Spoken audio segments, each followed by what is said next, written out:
Alright, this is a tactical teaching approach that I use. What I mean by that is I grew up as a gamer. I like to play video games and other kinds of games like chess, and that's typically how I teach. I'll take a lot of those principles and I put them into my teaching program because I told you I'm a teacher. So one of the things that I like to do is in my tactical teaching approaches, I'm more interested in the learning than the product sometimes, quite often actually, because I want results and I want to make sure that, you know, the thinking is straight in order so that the product is great. So we have something that we started this morning. We took our theme of the year, our school theme of the year is Love, Learn, and Lead. And I took that idea and I said, okay, this is going to become a topic for us because today's focus is going to be unselfishness. So I was talking about how it's very important to be unselfish and then tie it together with the theme of the school year, which was Love, Learn, and Lead. So I said, first off, you see how they come together. I mean, it just kind of unfolded, and then, like I said, with love, love is an unselfish thing. If you're unselfish, then you can build a brotherhood in your classroom, and you can build something called ohana, where no one gets left behind or forgotten. But it's something that's learned. It's just not automatic to look at your classmates as brothers and sisters. So you have a real family, mom and dad, and that's easy. I mean, it should be easy to love them. Then superheroes, of course, they have to be unselfish to help, you know, the mortal people.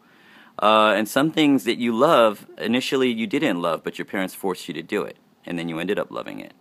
Sharing is a form of love and manners that is not easy to come from, and it benefits everybody. But then we talk about learning and how listening to other people is a form of learning, but you'll see that I wrote in black, but I made everyone else write in a different color. It's a GLAD strategy. And so each team would have a representative coming up to help fill in the chart. And when they fill it in, they would fill in some ideas that they had.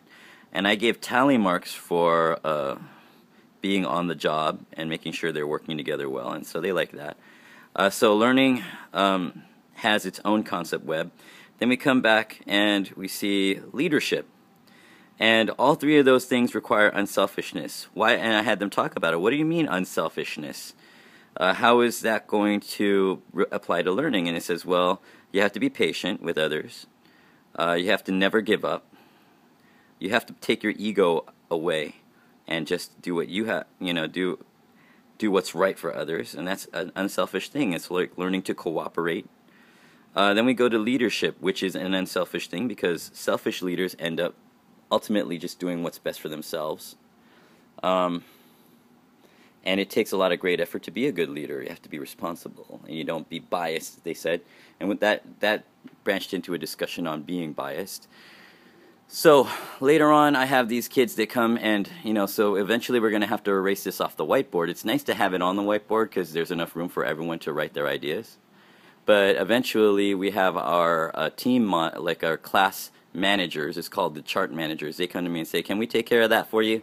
And I says, yeah, it's important to write all that stuff for love, learning, and leading on the chart. But I also give tally marks when everyone is done doing their version of it in their booklet, so that later on we are going to write about these concepts of how loving, learning, and